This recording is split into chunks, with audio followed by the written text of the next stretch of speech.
Alors je suis géographe de l'environnement et je suis plus spécialisée encore sur la question des risques et des catastrophes naturelles et plus largement ce qu'on appelle les questions d'adaptation au changement climatique dans les programmes d'aménagement urbain. Et donc en fait mon travail, j'ai plusieurs aspects. J'ai commencé par étudier la vulnérabilité des grandes villes à des catastrophes naturelles et puis je me suis orientée vers la question de la résilience des populations et des territoires. Et aujourd'hui, donc, je travaille sur les questions de gestion de crise et de relèvement post-catastrophe. Donc, aussi bien au niveau des territoires, dans leur complexité de systèmes sociaux, spatiaux, techniques, que des populations et des individus. Et à ce titre, j'ai été amenée, d'une part, à travailler dans des programmes de recherche-action avec des décideurs politiques et des gestionnaires administratifs, privés, etc., notamment à participer à certaines cellules de crise.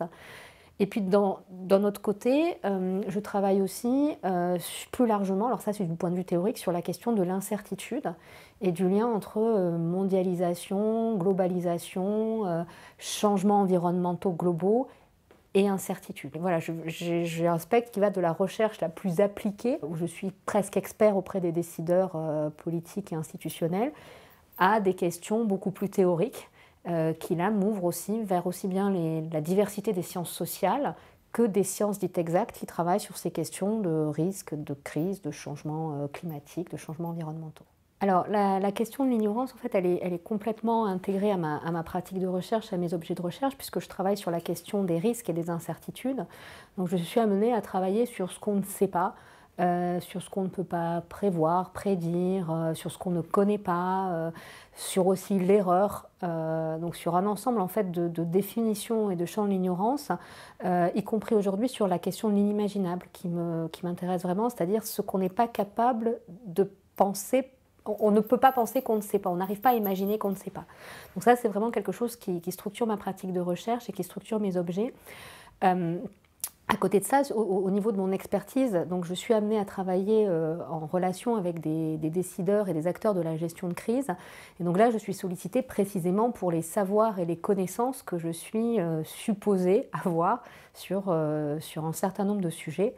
Et cette question de l'expertise, pour moi, elle est très compliquée parce qu'elle me demande d'affirmer un certain nombre de choses, alors même que ces choses, justement, sont encore en question du point de vue des sciences, qu'on n'a pas forcément les données, qu'on n'a pas forcément la visibilité.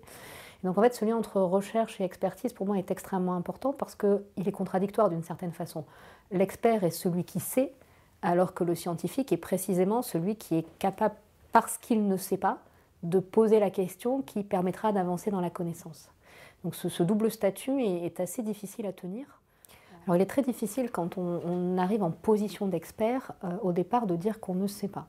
Et pourtant, dans mon cas, justement, c'est quelque chose que je fais très régulièrement pour justement aussi poser des limites en expliquant que je suis une scientifique et que c'est un honneur et une obligation pour moi à un moment donné de dire que je ne sais pas.